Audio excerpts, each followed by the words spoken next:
हिंदुस्तान की हिस्ट्री में मारवाड़ पढ़ रहे हैं और मारवाड़ में राव मालदेव स्टार्ट कर रहा हूं मैं। राव मालदेव, सबसे पहले तो टाइम पीरियड ध्यान में रखिए।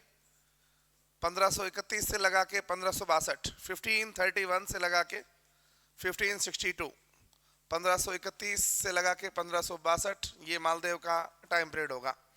सबसे पहले आप लोगों को राव मालदेव की एक उपाधि ध्यान में रखनी है कि इतिहासकारों ने इसे किस नाम से पुकारा, तो वो आएगा हसमत वाला राजा या हसमत वाला शासक। हसमत वाला राजा कह दो या हसमत वाला शासक। हसमत वाला शासक का तात्पर्य क्या, तो सिंपल सा यूं ध्यान रखना कि जो लग्जरियस लाइफ स्टाइल जीने में बिलीव रखता था, हाईफाई लाइफ स्टाइल जीने में बिलीव रखता था, शान शौकत के साथ ऐसो आराम के साथ जीवन यापन करने की जो स्टाइल थी, इस कारण से इतिहासकारों ने इसे किस नाम से लिखा, हसमत वाला राजा या हसमत वाला शासक। अब राव मालदेव का मारवाड़ की हिस्ट्री में बहुत ज्यादा रोल है। उस हद तक है कि आप लोग कह सकते हो कि मालदेव से ही मारवाड़ के राठौड़ों की पहचान बनी है। इससे पहले मारवाड़ के राठौड़ों का इतना प्राउडफुल नेता या शासक और कोई भी हुआ ही नहीं। तो ऐसा क्या काम किया मालदेव ने जिस कारण से इतिहासकार इतना इसको प्राउडफुल मानते हैं, तो इधर देखना 5 अलग अलग मैं आपको बिंदु बना के इनके कार्य बताता हूं कि मालदेव ने ये किया, ये किया, ये किया, ये किया। तो सबसे पहले हम लोग बात कर रहे हैं कि मालदेव का संबंध किससे, मेवाड़ के साथ। मेवाड़ से संबंध इसका कैसा रहा, उसको लेकर के क्या क्या प्रश्न है, क्या क्या बात है, वो बात कर लेते हैं। उसके बाद में बीकानेर के साथ उसका संबंध कैसा रहा, वो बात कर लेते हैं हम लोग बीकानेर से। उसके बाद हमको मेड़ता जाना पड़ेगा, मेड़ता से रिलेशन कैसा, वो बात कर लेंगे। फिर हम लोग 2 दिल्ली के रूलर हैं, दिल्ली के शासक हैं।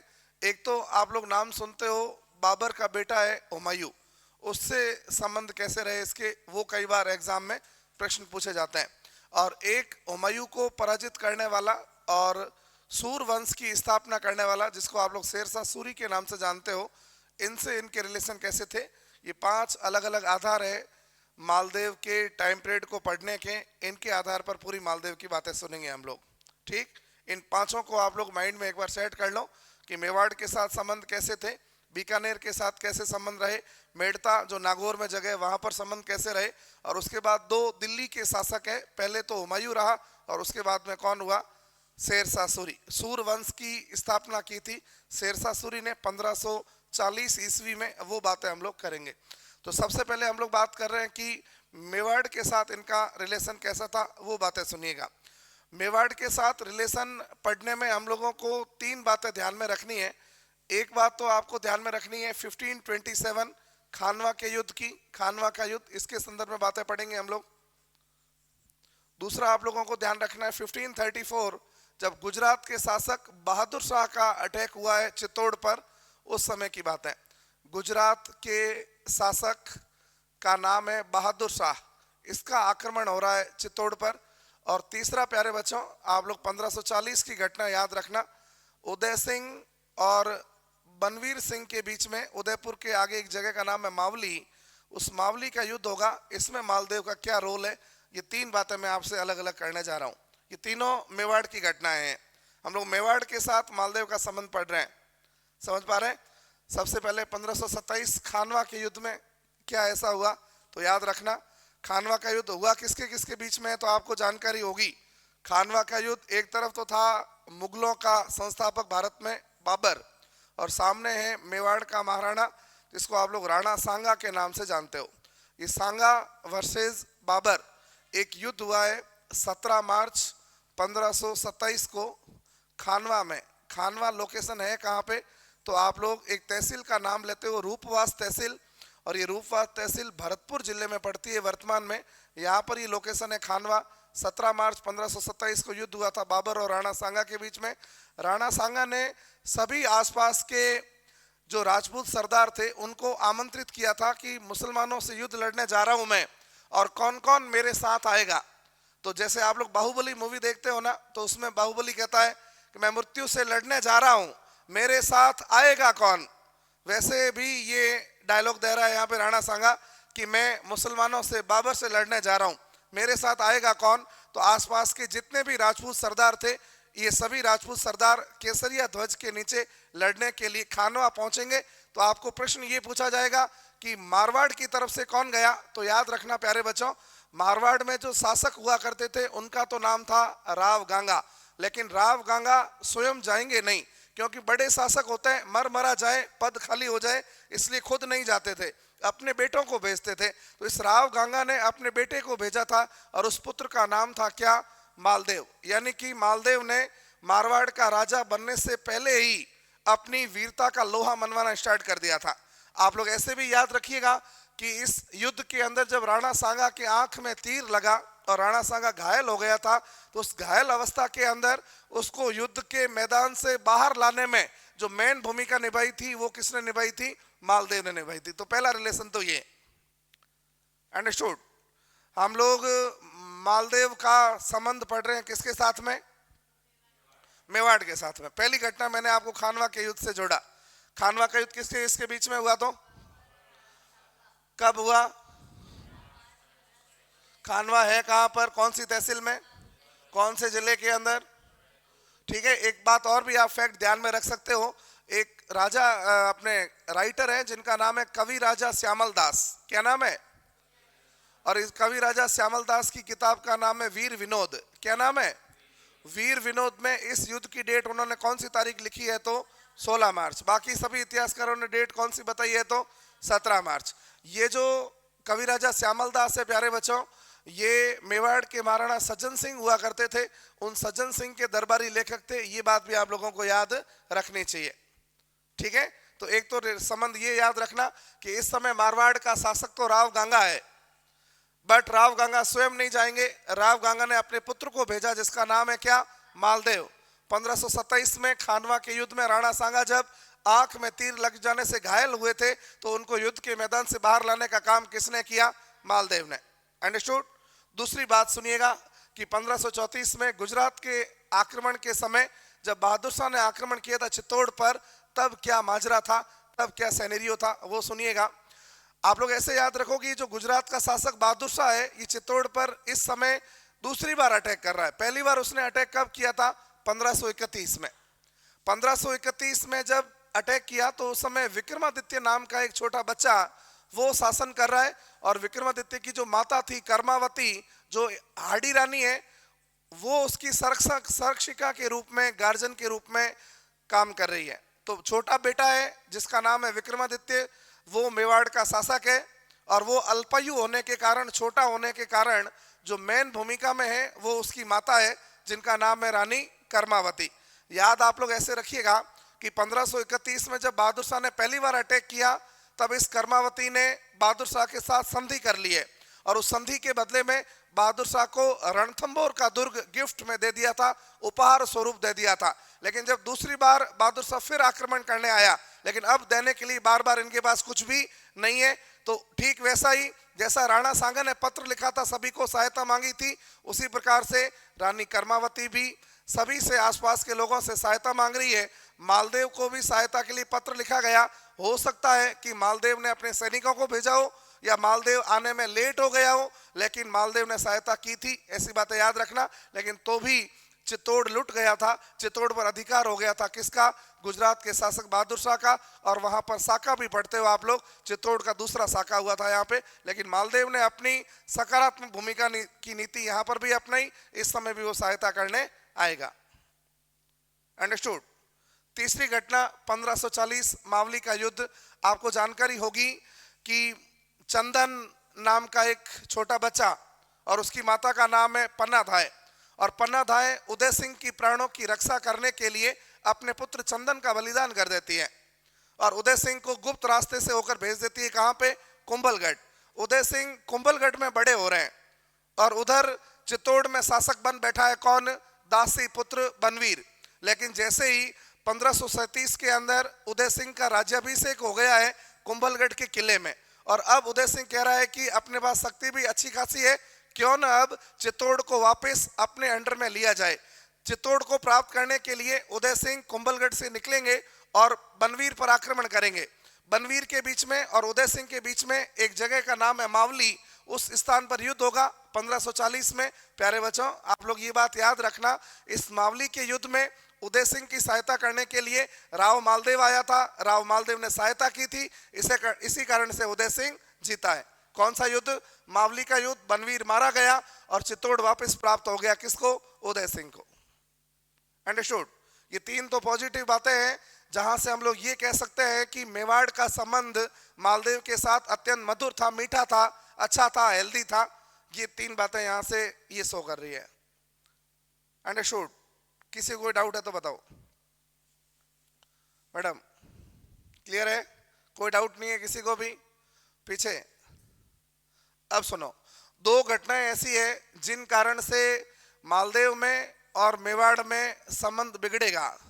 वो मालदेव और मेवाड़ में संबंध बिगड़ने के क्या कारण रहे वो सुनो। पाली के एक स्थान का नाम है खैरवा। क्या नाम है? खैरवा।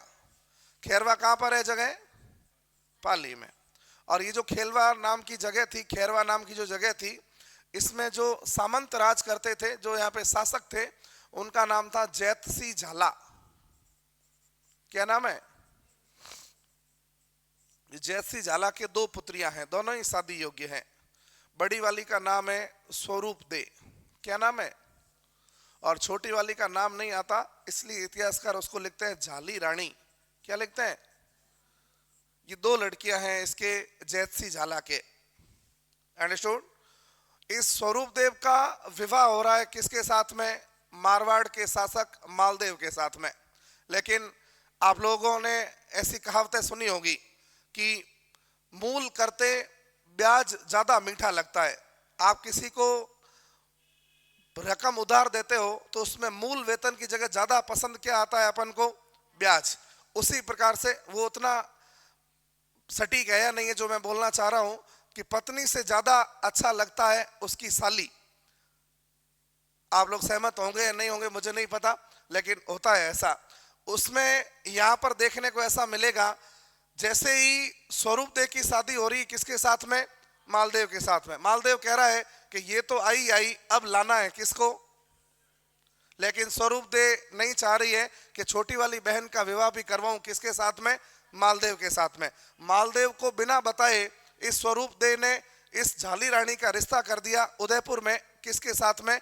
उदय सिंह के साथ में। मालदेव चिढ़ेगा किससे? उदय सिंह से, कि तूने मेरी साली से विवाह क्यों किया? इसको तो मैं घरवाली बनाने वाला था, तूने मेरी साली से विवाह क्यों किया? इस कारण से इन दोनों के बीच में क्या हो जाएगी?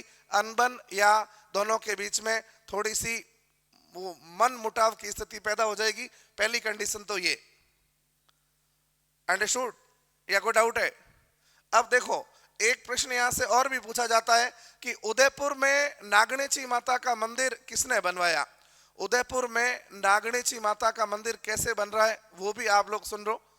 नागणेची माता का मंदिर, कहानी है, कितना सच कितना झूठ नहीं पता, लेकिन आपको याद रखने के अंदर ये बातें हेल्प करेगी, इसलिए बता रहा हूं। कहा जाता है कि झाली रानी की शादी हो रही थी, छोटी वाली बहन की शादी हो रही थी किससे? उदय सिंह से।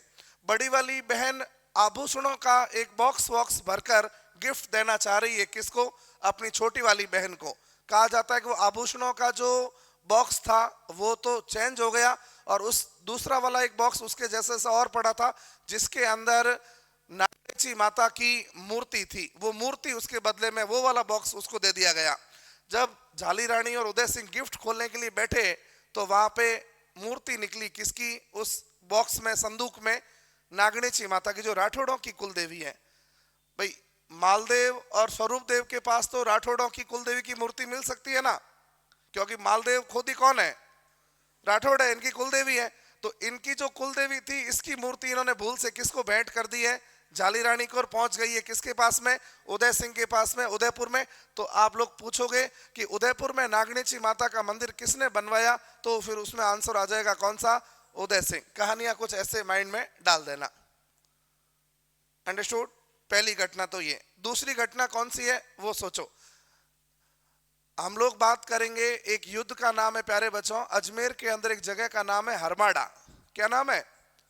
हरमाड़ा अजमेर में जगह है, यहाँ पर युद्ध होगा, हरमाड़ा का युद्ध। और हरमाड़ा का युद्ध हुआ कब है तो डेट आप लोगों को याद रखनी पड़ेगी। 1557 में हुआ है, किसके किसके बीच में हुआ है, तो इधर देखो। अजमेर का जो शासक था प्यारे बच्चों, उसका नाम है हाजी खां पठान। क्या नाम है? हाजी खां पठान। और सामने उदयपुर का महाराणा है जिसका नाम है क्या? इन दोनों के बीच में युद्ध हुआ है। अब हाजी खां पठान और उदय सिंह के बीच में युद्ध होने का कारण क्या, वो सुनो आप लोग। हाजी खां पठान की एक सुंदर बेगम थी जिसका नाम था रंग राय। यदि कोई घर में अति सुंदर लोग हो तो वो गिफ्ट करने के होते हैं क्या? इस हाजी खां पठान की सुंदर बेगम है जिसका नाम है रंग राय, और उसको डिमांड कर रहा है कौन? उदय सिंह, कि तेरे को यदि मेरे से मित्रता रखनी है और मैं तेरे पे आक्रमण नहीं करूं, इसलिए तू तेरी जो बेगम है वो मेरे पास भेज। हाजी खां पठान के ऐसी तैसी तेरी, जैसा होगा वैसा देखा जाएगा, बेगम को आज भेजूंगा न कल भेजूंगा। उधर मालदेव ये बातें देख रहा है कि दोनों युद्ध में आमने सामने हो गए। मालदेव ने कहा ये तो ऐसा ही नीच है, इसने मेरी वाली को भी नहीं छोड़ा था, अभी झाली रानी की बात आप पीछे करके आयो। इसलिए हाजी खां पठान कह रहा है कि मैं तेरा साथ दूंगा, और ये दोनों आपस में साथ हो गए और इन दोनों ने मिलकर हरा दिया किसको? उदय सिंह को। उदय सिंह हरमाडा का युद्ध आज हार जाता है। कारण यदि आप लोगों को पूछे कि हुआ क्यों था, तो बेगम का नाम है क्या? रंग राय, जिसकी डिमांड कर बैठा था कौन? उदय सिंह। यदि दूसरों की लुगाइयों पर नजर रखोगे तो परिणाम ऐसे ही देखने को मिलेंगे जैसे उदय सिंह को मिला था। तो ये 5 बातें मैंने आपको बताई जो मेवाड़ से और मालदेव से संबंधित रखती है। अंडरस्टूड? 3 तो हम लोगों ने हेल्दी संबंधों की बात की, जिसमें 3 संबंध कौन कौन से, तो मैंने आपको बताए 1527, 1534, 1540, ये पॉजिटिव बात थी तीनों में। अच्छा संबंध रहा मेवाड़ के साथ में।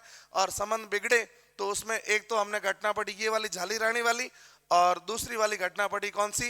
हाजी खां पठान वाली, रंग राय वाली। और युद्ध का नाम पढ़ोगे क्या? हरमाडा का युद्ध। अंडरस्टूड? लिखिएगा। सबसे पहले आप लोग ये ऐसे एक बना लो, उसके बाद एक एक करके सबकी बातें लिखेंगे।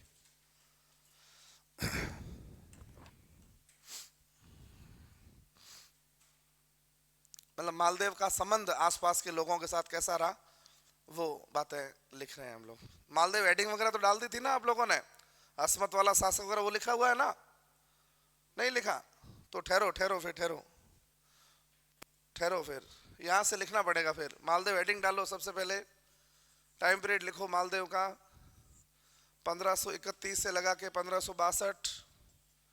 पहली बात तो यही लिखो, वह अपने पिता राव गांगा की हत्या करके शासक बना था। पहली बात तो ये याद रखना, जल्दी जल्दी लिख लीजिए। मालदेव, राव मालदेव है ये। पितृहंता है, ध्यान रखना, पितृहंता, बाप को मारकर शासक बना है, याद रखना, पितृहंता।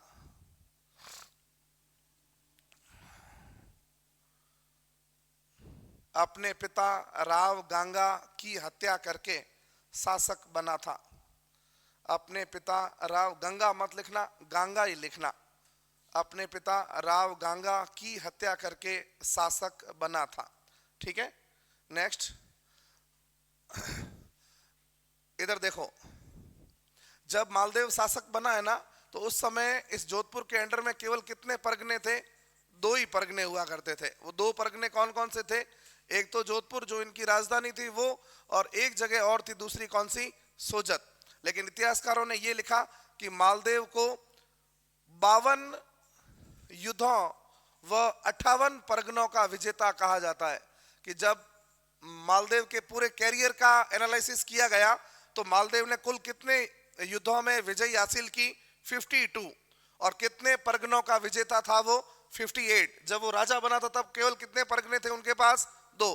परगना होता क्या, ये तो समझ रहे हो ना? छोटा ऐसा प्रांत टाइप, जिसको आप लोग कैसे, जैसे जोधपुर अपने आप में एक परगना है, सोजत अपने आप में एक परगना है, मेवाड़ परगना है, और नागौर परगना था, बीकानेर परगना था, ऐसे अलग अलग परगने थे। समझ रहे हो? इधर देखो, परगना का राज्याभिषेक, राज्याभिषेक या राज तिलक, कुछ भी शब्द लिख लो। मालदेव का राज्याभिषेक सोजत में हुआ था, सोजत में। मालदेव का राज्याभिषेक सोजत में हुआ था, सोजत में, ठीक है। और लिखो, इस समय मारवाड़ में केवल दो ही परगने थे, एक जोधपुर और दूसरा सोजत। इस समय मारवाड़ में केवल दो ही परगने थे।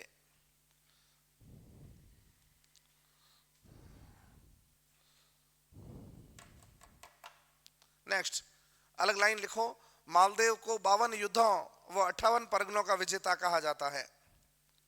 मालदेव को 52 युद्धों, युद्ध मतलब बैटल, मालदेव को 52 युद्धों व 58 परगनों का विजेता कहा जाता है।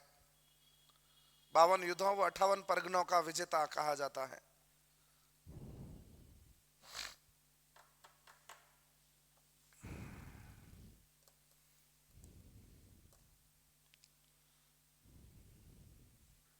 ठीक है। मालदेव के मम्मी पापा का नाम भी आप सबसे ऊपर लिखना चाहो तो लिख लो। राव गंगा, पिता का नाम तो लिखा ही है आपने, माता का नाम पद्मा देवी या पद्मा दे, पद्मा दे या पद्मा देवी।